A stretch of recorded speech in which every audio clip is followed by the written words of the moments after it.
This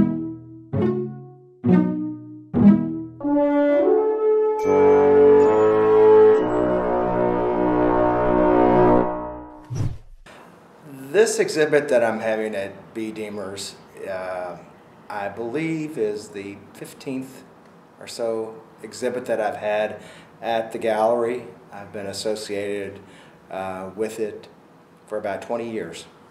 People, when they look at my work, a lot of times they'll see an influence right away of the American artist Edward Hopper. And so, and I'm very much a fan of Hopper's work and what he did. But it's not necessarily a conscious effort to be Hopper-esque. I just feel an affinity to him, and that's been a long-standing influence, and so it has evolved in the way that other facets of my work have changed. I was a student at the old Louisville School of Art, and I was fortunate to have teachers like Mary Ann Currier, and I also had Peter Bodner III as teachers, and I was able to, in that kind of atmosphere, have benefit of not only those artists, but also a number of fellow art students and other people within that venue who were very influential in my work. And I'd say in their way were as influential as Hopper. This exhibit is really the heart of my creative work, although I also work three-dimensionally and I work with the figure. I do different things, but the primary focus of my creative efforts is architecture and these cityscapes. People ask me if I shouldn't have been an architect, and I always kind of cringe when I hear that, because really an architect's work is much more involved and much more technical. Their knowledge of materials and physics, mathematics far exceeds my interest in any of those areas. I'm an artist who came to working with these cityscapes and the subject matter of cityscapes. It more or less evolved. I am a Louisville native. I have a familiarity with the city and the streets. And I'm inspired. I have to say I'm inspired, not solely that it's because it's Louisville, it's more about the look and the kind of evocative qualities that the light, as it interplays with the buildings and the streets that I'm familiar with. He wants you to be able to feel that moment in time, feel the temperature of the day, the dampness of the air, the smell of the trees and the buildings, in his scenes, to, really get a feeling of that space at that time.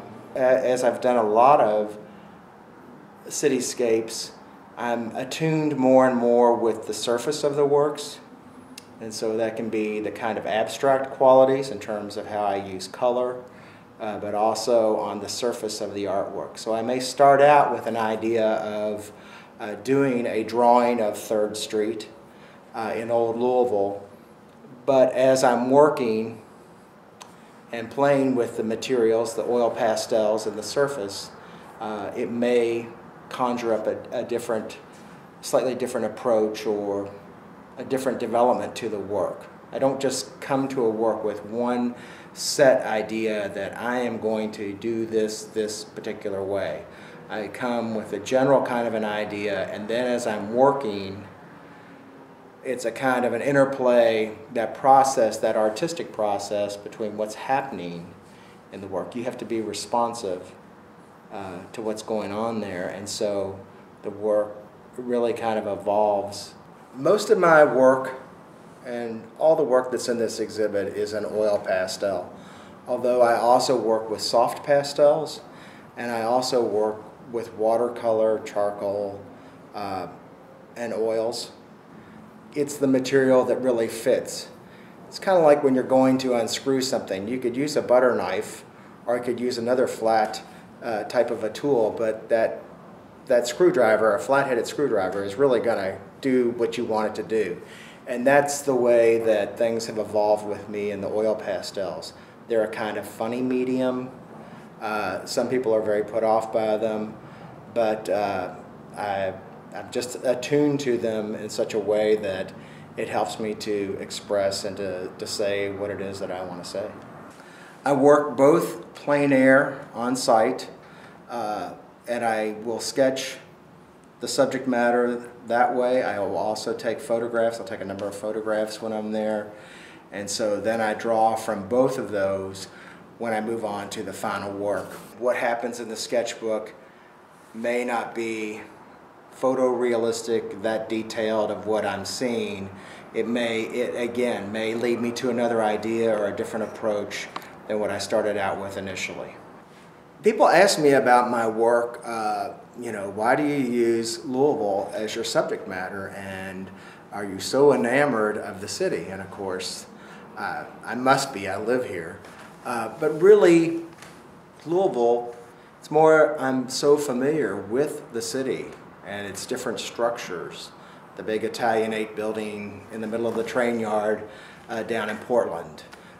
The way that things are aligned over there at the intersection of Eastern Parkway and Bardstown Road. I'm just familiar with that, and also with the kind of lighting that occurs in the city at different seasons.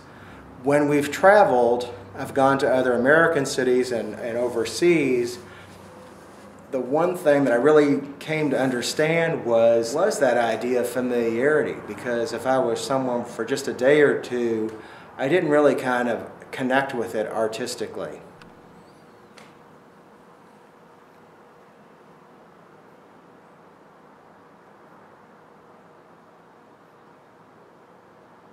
This drawing is derived from my experience of 3rd Street in the old Louisville neighborhood. And for 12 years I worked at the Speed Art Museum, and so every morning over that period of time I would come across town, come down 3rd Street, and I would have this kind of a vista. And so I've always enjoyed, as you drive down 3rd Street, that long, almost like a boulevard with the monument at the very end as a kind of a focal point, your sense of that neighborhood and those structures.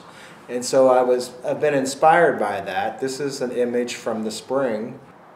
The trees were just beginning to really get green. It was a clear morning.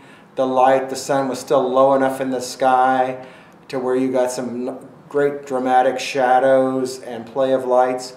So I went to the site and I did some drawing over several days' time. I took a lot of photographs. I probably took 20 photographs of the intersection there, different angles, reaching out to different parts. And then I took those and enlarged the image, made some decisions in terms of editing out information. For instance, in the original image, the trees here in the foreground were actually, I think, pear trees that had blossomed, so they were more white. And I didn't want that, so I arbitrarily took that out. There was a traffic light hanging down in the center that I felt was distracting, so I edited it out. So it was an editing process, not a winnowing down, but more a distillation of what I was relating to. And through that process, I then moved on to doing a preliminary study that I then used as the source, the primary source for the drawing that you see here. And the creative process is exploratory in that way. You discover as you move along. You don't just have that one set idea, you discover as you move through the process. The issue of scale with my work is an important one. And again, as the work has evolved over 15, 20 years' time, by staying with the kind of related subject matter, it's changed from being single or clusters of buildings into these broader vistas. And with that evolution has also come a change in scale. My earlier works tend to be smaller and more kind of intimate, more the size of, say, page sheet, 9 by 12, 12 by 18. And then as I've moved and the subject matter has become more about cityscape or streetscape rather than just single buildings, my scale has changed and it's broadened. The works in this exhibit are of a very similar scale. I like to say that I was influenced by widescreen TV because they're very horizontal. They tend to be more horizontal, and I like that broad expanse.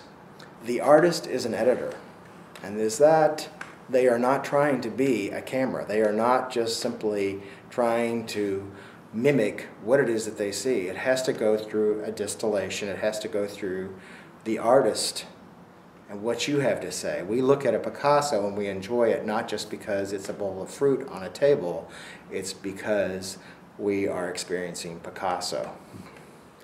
I stay in Louisville and work in Louisville because I'm from Louisville. I have connections here in terms of my family, people that I love, close friends, colleagues. And also Louisville is a resource for me in terms of, again, subject matter. It's the city that I really know best. Now, I'm not so myopic that it's only about Louisville and that I could only do art if I am in Louisville. It just provides me with a kind of artistic base, and I suppose an emotional base from which to get my work going. I think also too Louisville is of a size and a scale itself, where there's a number of artists who are serious artists who are working here in Louisville who are doing a lot of very interesting work, and you can, again, every artist, you have to have that kind of input. So being in a city where you have something like 21C, where you have artist cooperative galleries, where you have, again, artists who then branch out and having their own galleries, the kinds of work that goes on here and the kind of momentum there is within Louisville is a real draw for me as a visual artist.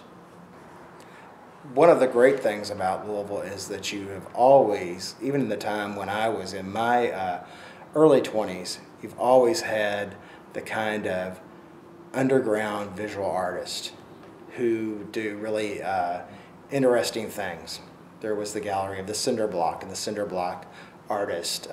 There's the Squalus Puppeteers, again, and many, many others. So there's always that kind of interest and energy and intellect that you have with young artists that are coming up. And I think that there are a number of artists who don't aspire to be, nor should they be, Martin Rollins, but there are a number of artists who I think have Louisville at the center, and Louisville and its kind of urban and suburban environs at the center of their work, and who are coming along just fine, and are going to provide that next generation of visual artists.